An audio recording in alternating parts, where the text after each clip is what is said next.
নির্বাচনী প্রচারণার পঞ্চম দিনে খুলনা বিভাগ সফর শুরু করেন বাংলাদেশ জামাত ইসলামের আমির ডাক্তার শফিকুর রহমান। বিভাগের উত্তর প্রবেশদ্বার খ্যাত কুষ্টিয়ায় জনসভার মাধ্যমে শুরু হয় কর্মসূচি। সোমবার ভোর থেকেই জনসভা স্থল শহীদ আবরার ফাহাদ স্টেডিয়ামে আসতে শুরু করেন জেলার নানা প্রান্তের মানুষ। সকাল 10টায় জনসভা শুরু হওয়ার কথা থাকলেও মাঠ কানায় কানায় ভরে ওঠে কয়েক ঘন্টা আগেই। বেলা 12টার দিকে মঞ্চে আসেন জামায়াত আমির। বক্তব্যে তিনি বলেন, অভ্যুত্থানের পর তার দলের নেতাকর্মীরা দেশ গঠনে উদ্যোগী হলেও কেউ কেউ দেশ নিঃশেষ করায় ব্যস্ত হয়ে পড়ে। অভিযোগ করেন, একটি দল নির্বাচনী পরিবেশ বিঘ্নিত করতে পেশি শক্তির প্রভাব খাটাচ্ছে। আমরা কথা দিচ্ছি, এমন এক বাংলাদেশ আমরা করতে চাচ্ছি, আল্লাহর পর ভরসা করে, মহান আল্লাহর পর ভরসা করে করতে যাচ্ছি, যেই বাংলাদেশে প্রত্যেকটি সক্ষম পুরুষ এবং নারীর হাতে মর্যাদার কাজ আমরা তুলে দেবো ইনশাআল্লাহ। জনগণের উপর প্রত্যেক যে মূল্যের ভার এটা কমে আসবে। অবশ্য কমে আসার ক্ষেত্রে 3 জায়গায় আমরা হাত দেব।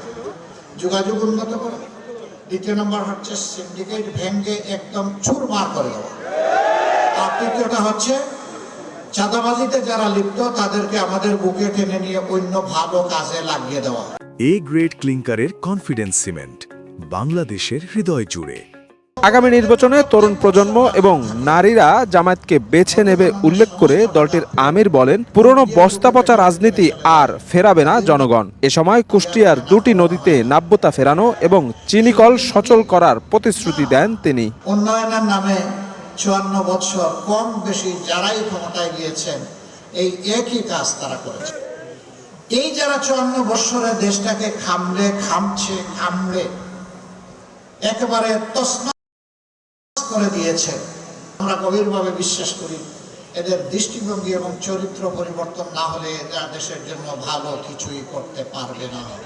দেশবাসী, বিশেষ করে যুব সমাজ এবং মায়ের জাতি, তারা আর বস্তা পচা রাজনীতি দেখতে চায় না। আমরা পাল্লায় ভোট দেবো, আমরা নিরাপদ থাকতে চাই। নির্বাচনী প্রচারণার পঞ্চম দিনে খুলনা বিভাগে জামায়াত আমির ডাক্তার শফিকুর রহমান দিনভর নানা জেলায় একাধিক কর্মসূচিতে অংশ নিয়ে তিনি জানাবেন, জয়ী হলে এই অঞ্চল নিয়ে তার আলাদা পরিকল্পনার কথা। কুষ্টিয়ার পর মেহেরপুরে জনসভায় যোগ দেন জামায়াত আমির।